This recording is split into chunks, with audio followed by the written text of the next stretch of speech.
Welcome to my channel, Loyalty Unleashed. Here we're going to explore the fantastic adventures of the protagonist. Comment below, where are you watching from the videos? We all will be typing there. Money has a way of making people believe they're untouchable. It creates a bubble where consequences don't exist and other people become disposable. But sometimes that bubble bursts in the most unexpected ways, and the person holding the pin isn't who you'd expect. On a quiet Tuesday afternoon in the affluent suburb of Maplewood Heights, 17-year-old Ethan Blackwell was about to learn that some lines should never be crossed. He had everything money could buy: a brand new BMW in the driveway, designer clothes that cost more than most people's monthly salary, and parents who treated him like he was made of gold. What he didn't have was a conscience. The story begins with Maya Chen, a 9-year-old girl who lived in the modest duplex next to the Blackwell mansion. While her neighbors flaunted their wealth with perfectly manicured lawns and imported cars, Maya's family worked 2 jobs each just to keep their small home. But Maya had something that money couldn't buy: a best friend named Biscuit. Biscuit was a 3-month-old golden retriever puppy, all floppy ears and boundless energy. Maya had found him abandoned behind a grocery store, shivering and alone. Her parents, despite their tight budget, couldn't say no to their daughter's pleading eyes. They scraped together enough money for basic supplies and made room in their hearts for one more family member. Every day after school, Maya would rush home to play with Biscuit in their small backyard. The puppy would tumble over his own paws, chase butterflies that always seemed just out of reach, and curl up in Maya's lap when he got tired. For a little girl whose parents worked long hours, Biscuit wasn't just a pet. He was her companion, her confidant, and her source of pure joy. But their happiness was about to be shattered by someone who saw their joy as nothing more than an inconvenience. Ethan Blackwell was the kind of teenager who had never been told no. His father owned a chain of luxury hotels, and his mother spent her days at charity galas where she donated money just to see her name on plaques. They showered Ethan with everything except boundaries, and the result was a young man who believed the world existed for his entertainment. That Tuesday afternoon, Ethan was hosting a pool party for his equally privileged friends. The music was loud, the laughter was louder, and the sense of entitlement was suffocating. As Ethan lounged by his infinity pool, sipping an expensive energy drink, he heard something that irritated him beyond measure: the sound of a puppy barking. Biscuit had spotted a squirrel and was doing what puppies do, yapping excitedly as he chased it around Maya's small yard. The sound carried over the pristine hedge that separated the properties, and to Ethan's ears, it was like nails on a chalkboard. "What is that noise?" Ethan complained to his friends, his voice dripping with annoyance. "Sounds like a dog," replied Connor, one of his equally spoiled companions. "From the poorhouse next door," added Madison, wrinkling her nose as if poverty was contagious. Ethan's jaw tightened. He wasn't used to being disturbed, especially not by people he considered beneath him. In his mind, their modest home was already an eyesore that brought down his property value.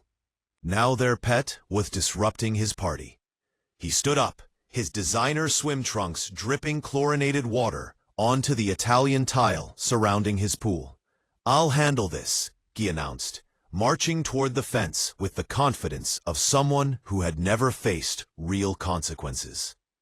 Maya was sitting cross-legged on her small patch of grass, giggling as Biscuit tried to catch soap bubbles she was blowing. The puppy would snap at the iridescent spheres, his tail wagging furiously when they popped against his nose. It was a picture of innocent joy, The kind of moment that should have melted even the coldest heart. But Ethan's heart had been hardened by years of privilege and entitlement. He saw only an annoyance that needed to be eliminated. "Hey!" he shouted over the fence, his voice sharp and demanding. "Keep that mutt quiet. Some of us are trying to enjoy ourselves." Maya looked up, startled by the harsh tone.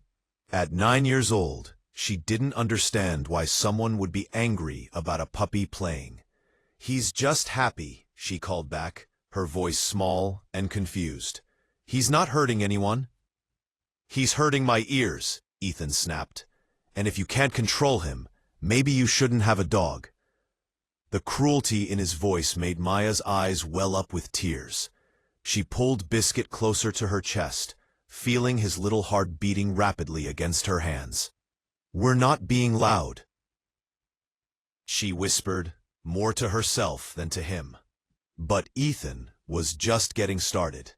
The audience of his wealthy friends was watching from the pool area, and he felt the need to assert his dominance.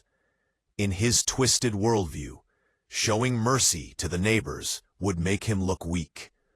"Listen, kid," he said, his voice taking on a menacing tone.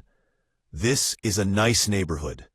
Maybe you and your family should find somewhere more suitable for people like you."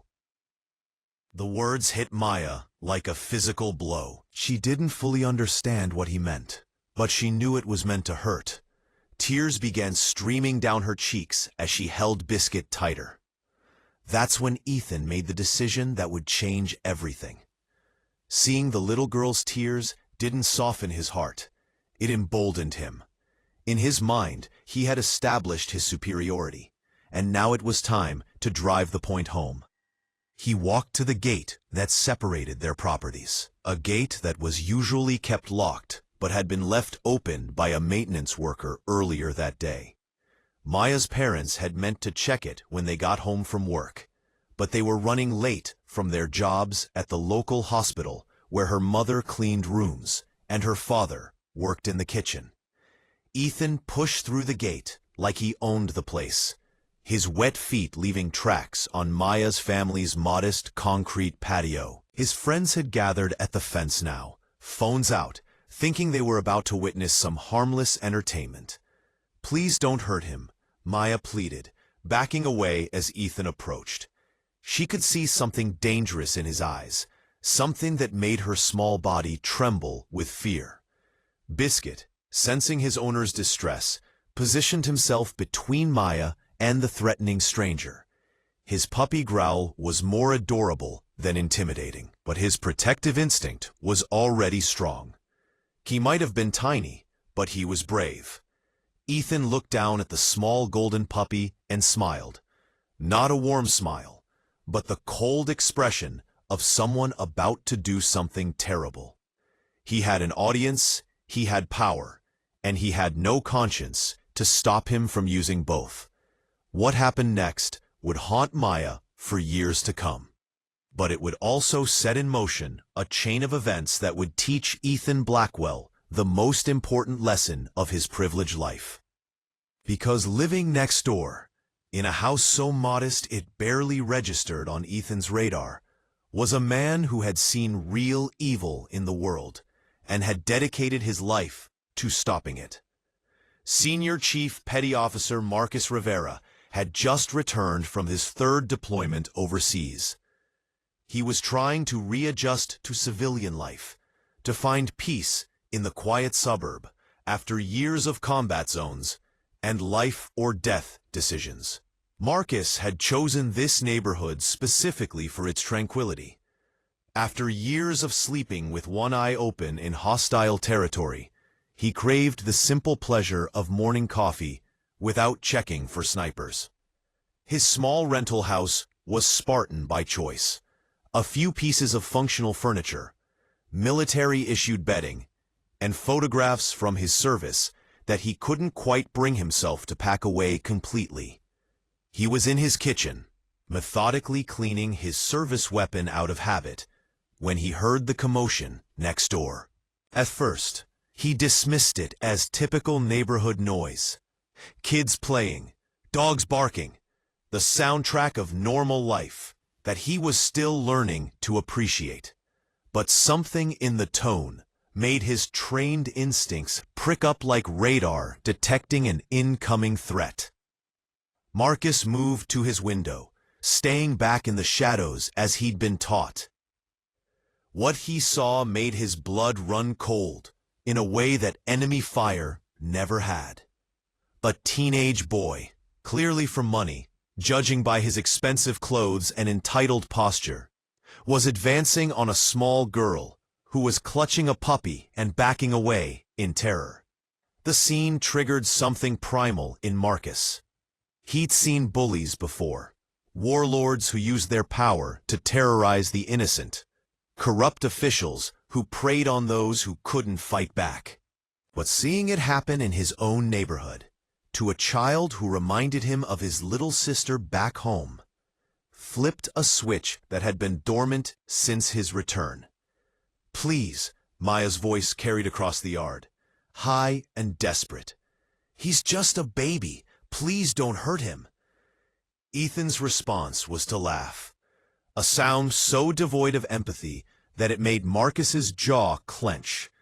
The teenager was enjoying this. He was feeding off the little girl's fear like some kind of predator.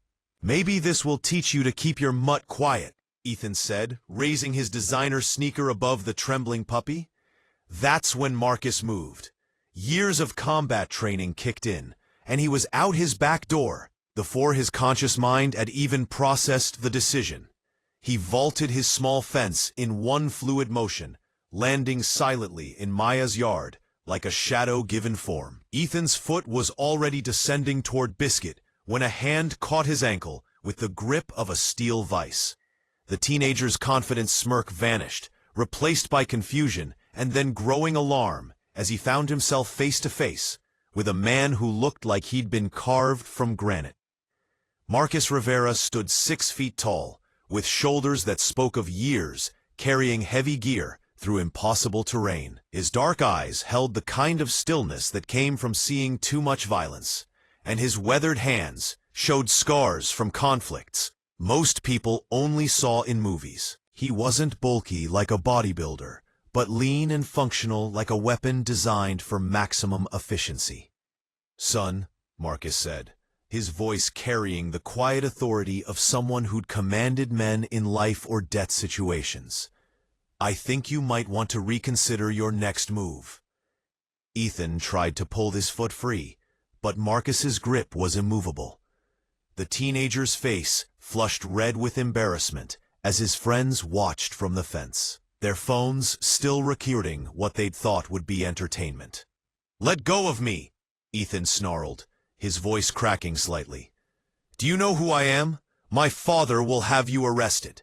Marcus tilted his head slightly, studying the boy with the same calm assessment he'd once used to evaluate enemy combatants. "I know exactly what you are," he said quietly. "The question is, do you know what I am?"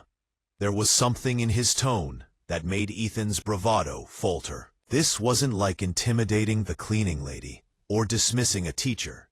This man radiated a kind of controlled danger that Ethan had never encountered in his sheltered life. "You're trespassing," Ethan tried again, but his voice had lost its earlier confidence. "This isn't your property." "Neither is this," Marcus replied, nodding toward Maya's yard. "But that didn't stop you from walking over here to terrorize a child." Maya had scrambled backward during the confrontation, still clutching Biscuit protectively. She stared at the stranger, who had appeared like some kind of guardian angel, unsure whether to run or stay. The puppy in her arms had stopped trembling, as if he too sensed that the threat had shifted. Marcus finally released Ethan's ankle, but he didn't step back. Instead, he positioned himself between the teenager and Maya, creating a human barrier that felt as solid as a fortress wall. "Here's what's going to happen," Marcus said, his voice never rising above conversational level, but somehow commanding absolute attention. "You're going to walk back to your party. You're going to think very carefully about the choices you make. And you're going to remember that some people in this world have seen real monsters. The kind that would make your worst nightmares seem like children's stories. Ethan's friends had gone silent at the fence, their phones now lowered as they sensed the shift in atmosphere. What had started as entertainment had become something much more serious, something that made them uncomfortable in ways they couldn't articulate. "You can't threaten me," Ethan said, but the words came out hollow, lacking conviction. Marcus smiled then, but it wasn't a pleasant expression. It was the smile of someone who'd faced down enemies in places where the rules of civilized society didn't apply. "Son, I haven't threatened you yet," he said softly. "What I've done is given you a chance to walk away with your dignity intact. Whether you take that chance or not is entirely up to you." The standoff stretched for long seconds, with only the sound of distant traffic and the gentle rustling of leaves breaking the tension. Ethan looked from Marcus to his friends, weighing his options and finding them all lacking. For the first time in his privileged life, Ethan Blackwell was face to face with someone who couldn't be bought, intimidated, or dismissed. Someone who had seen real evil and had the skills to stop it. Someone who made his father's money and his mother's connections seem as meaningless as monopoly money. The teenager's hands were shaking now, though he tried to hide it by clenching them into fists. He was discovering what it felt like to be powerless, to be on the receiving end of fear instead of dishing it out. The sensation was foreign and terrifying. Sometimes the most powerful lessons come not from what we say, but from what we choose not to do. Marcus Rivera could have taught Ethan Blackwell a lesson the hard way, the kind of lesson learned in the dust and chaos of combat zones. But true strength isn't about demonstrating your power over someone weaker. It's about knowing when to use that power, and when restraint speaks louder than violence. Ethan eventually backed down that day, retreating to his mansion with his tail between his legs. His friends stopped recording, suddenly aware that they'd witnessed something that wasn't entertainment at all. And Maya, she learned that sometimes help comes from the most unexpected places, that there are still people in this world who will stand between the innocent and those who would harm them. The real tragedy isn't that people like Ethan exist. It's that they're created by a system that mistakes wealth for worth and privilege for power. But here's the truth that money can't buy.